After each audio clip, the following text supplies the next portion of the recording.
Hola, esto es Fuera de la Caja, un programa para despertar la imaginación. En este episodio, novedades sobre un acuerdo internacional en temas de impuestos.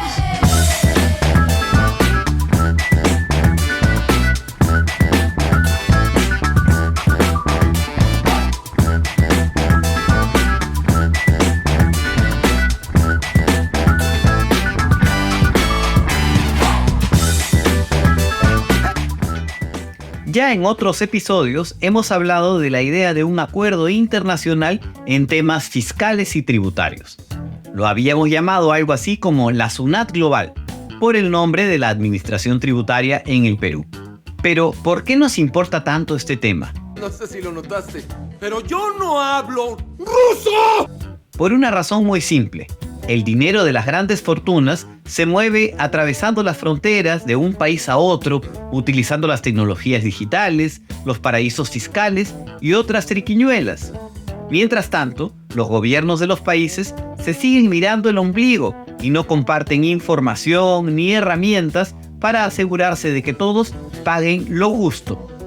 El informe llamado Estado de la Justicia Fiscal ha descubierto, utilizando datos públicos de la Organización para la Cooperación y el Desarrollo Económico, la OCDE, que los gobiernos de todo el mundo pierden unos 312.000 millones de dólares anuales en ingresos fiscales directos, porque las empresas multinacionales o las grandes fortunas sacan ese dinero del país donde se generó la ganancia y lo esconden en paraísos fiscales donde casi no pagan impuestos. Además, investigadores del Fondo Monetario Internacional han calculado que las pérdidas indirectas por lo que llaman el abuso fiscal corporativo podrían hasta triplicar las pérdidas directas. Debo aclarar que ni la OCDE ni el Fondo Monetario Internacional son comunistas o algo por el estilo. Nada que ver. Son instituciones que forman parte del sistema económico internacional y que están totalmente de acuerdo con el capitalismo, la economía de mercado y todo eso. Pero es que es algo de sentido común. Los gobiernos no pueden dejar que el dinero se vaya por una coladera y no haya suficientes recursos para salud, educación, infraestructura u otras funciones básicas de los estados.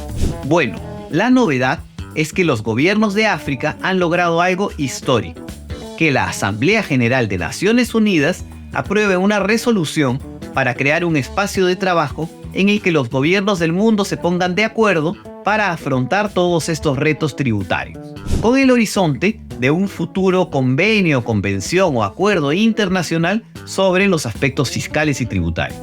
Para este episodio, hablé con el economista Luis Moreno, quien es coordinador de justicia fiscal para Latindad, quien nos explica la importancia de esta resolución. Bueno, la resolución es parte de un proceso de largo plazo, ¿no?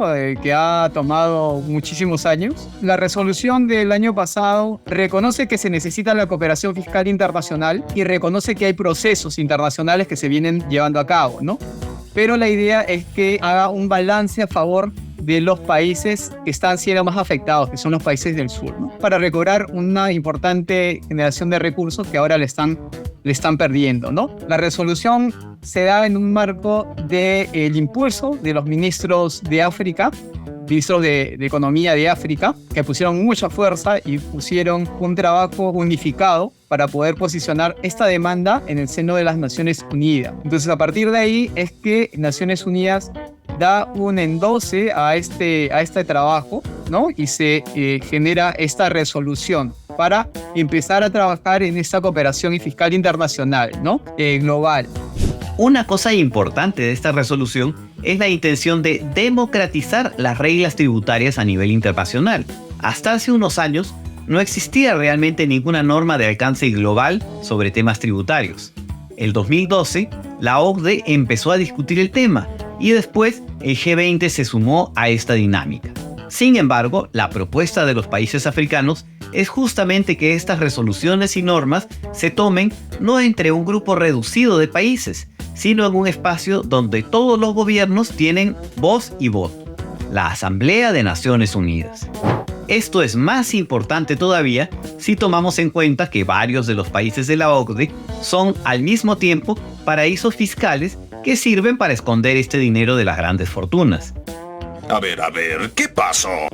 Así, no es buena idea que sean al mismo tiempo juez y parte en la definición de las reglas sobre este tema. Se necesita abrir la discusión para dar voz a todos los países, en especial a los países más pobres que necesitan impuestos justos para financiar sus necesidades de desarrollo. De hecho, hay normativas de alcance internacional, ¿no? En el 2012, el G20 te había encomendado a la OCDE, ¿no? Es esta organización para el desarrollo económico del grupo de países, digamos, más desarrollados del mundo, a generar una normativa internacional justamente para cerrar las brechas fiscales con la generación del traslado artificial de las ganancias de las grandes corporaciones multinacionales y las grandes riquezas hacia paraísos fiscales. Entonces, a partir de ahí se generó un proyecto que se llamaba el proyecto BEPS, que era un acuerdo supuestamente internacional que iba a generar o que generó algunas normas a nivel internacional para poder identificar justamente los orígenes de la riqueza y hacia dónde se iban destinadas, ¿no? Y a la par tratar de generar acuerdos de información tributaria entre los países que se sumaban a este proceso de la OCDE, ¿no? Y desagregado información tributaria también por parte de las corporaciones multinacionales. Pero que durante estos años, como te digo, hemos verificado de que esas normas han sido realizadas por países desarrollados para beneficiar mayormente a los países desarrollados, ¿no? Entonces, eso es lo que está ocurriendo actualmente, ¿no? Pero también nos estamos dando cuenta que pese a esas normativas siguen habiendo grandes vacíos y normas y brechas que siguen haciendo que las grandes riquezas se sigan beneficiando, digamos, a nivel internacional, ¿no? Entonces, la idea es cambiar, digamos, la cuota de poder, ¿no? Por un lado, pero también tratar de reforzar los sistemas tributarios internacionales, ¿no? Como te digo, no necesariamente para que sean los más ricos los que se beneficien, sino que los países donde esa riqueza se está generando sea donde se quede, digamos, ¿no? Donde tribute, que finalmente es lo que se espera lograr, ¿no? Seguiremos con atención esta discusión global. Muchas gracias por llegar hasta aquí. Si te gustó el video, por favor compártelo con tus amigos. Y si tú tienes otras ideas fuera de la caja, déjalas abajo en los comentarios para tratarlas en un próximo episodio. ¡Chao!